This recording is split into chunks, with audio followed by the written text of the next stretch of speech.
দেখি কত ধানে কত চাল। আমি আপনাদের বলছি, এদের ক্ষমতা নেই ধর্ষণ বিরোধী আইন ভারতবর্ষে আনবে।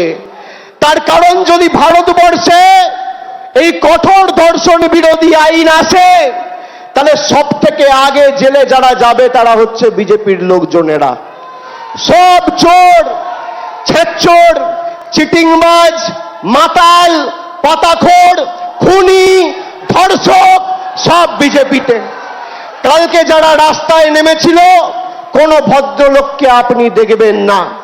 এমন এমন ছাত্র কালকে রাস্তায় নেমেছে, আমরা দেখেছি।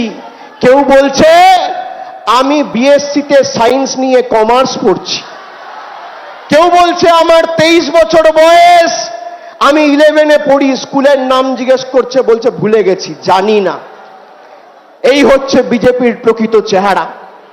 14 তারিখ বাংলার মায়েরা, দিদিরা, বোনেরা মেয়েদের রাত দখলের ডাক দিয়েছিল। আমরা সেই লড়াই আন্দোলনকে সম্মান জানাই।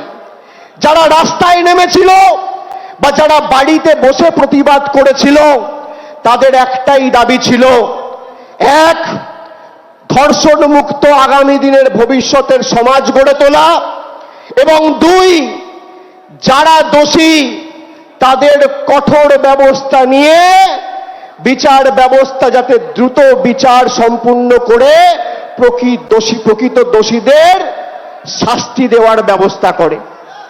4 দিন কলকাতা পুলিশের হাতে কেস ছিল, 10, 11, 12, 13। 14 তারিখ মহামান্য কলকাতা হাইকোর্ট সিবিআই এর কাছে কেস ট্রান্সফার করে। আজকে নেই করে 14 দিন অতিক্রান্ত।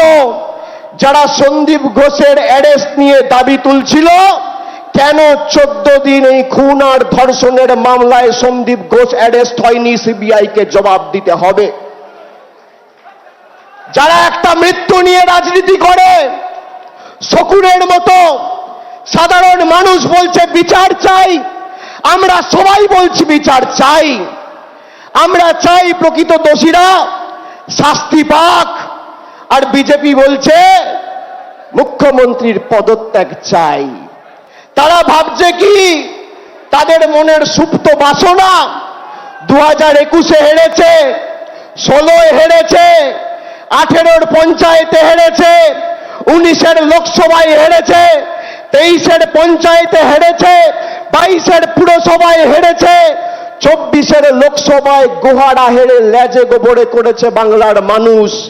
ক্ষোভের বহিঃপ্রকাশ করতে আর বাংলাকে অশান্ত করার জন্য ইট পাটকেল ঢিল ছুড়ে কালকে পুলিশকে আক্রমণ করেছে। পুলিশ যে সংযমের পরিচয় দিয়েছে, এটাই প্রমাণ করে যে বাংলা উত্তরপ্রদেশ আর গুজরাট নয়, বাংলা মণিপুর নয়। আজকে বাংলায় যদি কোনো ঘটনা ঘটে, মানুষ মাথা উঁচু করে মুষ্টিবদ্ধ হাত তুলে এক বুক আবেগ, এক বুক আশা, আকাঙ্ক্ষা, প্রতিবাদের অহংকারকে পাথেয় পথ চলার প্রেরণা করে রাজপথে নামতে পারে।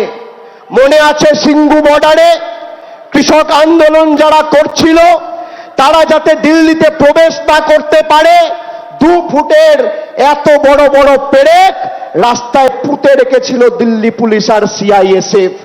তারা আজকে ভাষণ দিচ্ছে, আজকে বন্ধ ডেকেছে, বিচারের দাবিতে নয়। কালকে বিজেপির কর্মীদের পুলিশের উপর ঢিল পাটকেল ছুঁড়ে আক্রমণ করে সরকারি সম্পত্তি ভেঙে যারা অ্যারেস্ট হয়েছে, সেই দুর্নীতিগ্রস্ত চিটিংবাজ দুর্বৃত্তদের ছাড়ানোর লক্ষ্যে আজকে তারা বন্ধ ডেকেছে। বাংলার মানুষ দেখুক। আর বন্ধের নমুনা কি?